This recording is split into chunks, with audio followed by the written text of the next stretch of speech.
Hey guys, welcome back, and here's part two and the conclusion of the case of Lady Sannox. I'm going to back up and read a couple lines back. A single small lamp stood upon a bracket on the wall. Douglas Stone took it down and, picking his way among the lumber, walked over to a couch in the corner on which lay a woman dressed in the Turkish fashion, with yashmak and veil. The lower part of the face was exposed, and the surgeon saw a jagged cut which zigzagged along the border of the underlip. "You will forgive the yashmak," said the Turk. "You know our views about women in the East." But the surgeon was not thinking about the yashmak. This was no longer a woman to him. It was a case. He stooped and examined the wound carefully. "There are no signs of irritation," said he. "We might delay the operation until local symptoms develop." The husband wrung his hands in uncontrollable agitation. "Oh, sir, sir," he cried, "do not trifle. You do not know. It is deadly, I know, and I give you my assurance that an operation is absolutely necessary. Only the knife can save her." "And yet I am inclined to wait," said Douglas Stone. "That is enough," the Turk cried angrily. "Every minute is of importance, and I cannot stand here and see my wife allowed to sink. It only remains for me to give you my thanks for having come and to call in some other surgeon before it is too late." Douglas Stone hesitated. To refund that £100 was no pleasant matter, but of course, if he left the case, he must return the money. And if the Turk were right, and the woman died, his position before a coroner might be an embarrassing one. "You have had personal experience of this poison?" he asked. "I have. And you assure me that an operation is needful?" "I swear it by all that I hold sacred. The disfigurement will be frightful. I can understand that the mouth will not be a pretty one to kiss."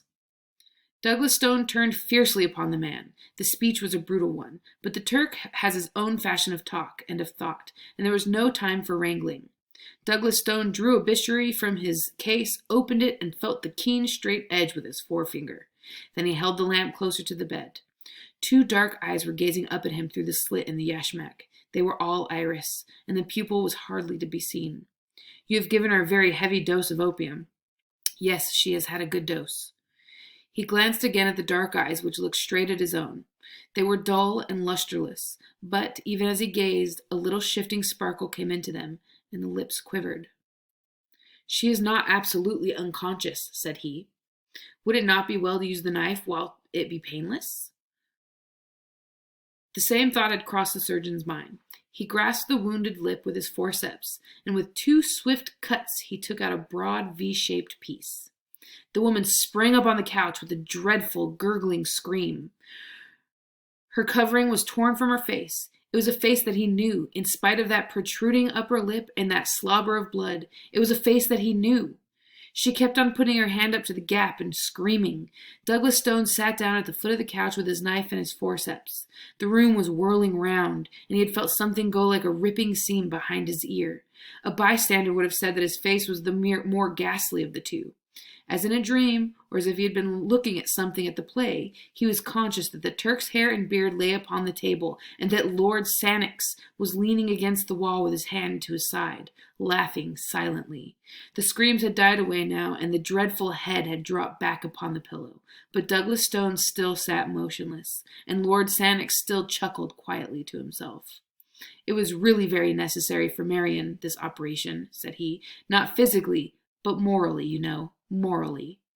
Douglas Stone stooped for yards and began to play with the fringe of the coverlet. His knife tinkled down upon the ground, but he still held the forceps and something more. "I had long intended to make a little example," said Lord Sannox suavely. "Your note of Wednesday miscarried, and I have it here in my pocketbook. I took some pains in carrying out my idea. The wound, by the way, was from nothing more dangerous than a signet ring." He glanced keenly at his silent companion and cocked the small revolver which he held in his coat pocket. But Douglas Stone was still picking at the coverlet. "You see, you have kept your appointment after all," said Lord Sannox. And at that Douglas Stone began to laugh. He laughed long and loudly, but Lord Sannox did not laugh now. Something like fear sharpened and hardened his features. He walked from the room, and he walked on tiptoe. The old woman was waiting outside. "Attend to your mistress when she awakes," said Lord Sannox. Then he went down to the street. The cab was at the door, and the driver raised his hand to his hat. "John," said Lord Sannox, "will you take the doctor home first? He will want leading downstairs, I think. Tell his butler that he has been taken ill at a case." "Very good, sir." Then you can take Lady Sannox home. And how about yourself, sir? Oh, my address for the next few months will be Hotel de Roma, Venice.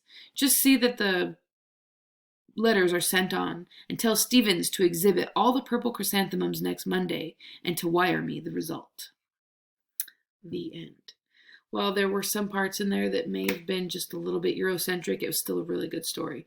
I hope you enjoyed it. I will see you tomorrow with your next bedtime story.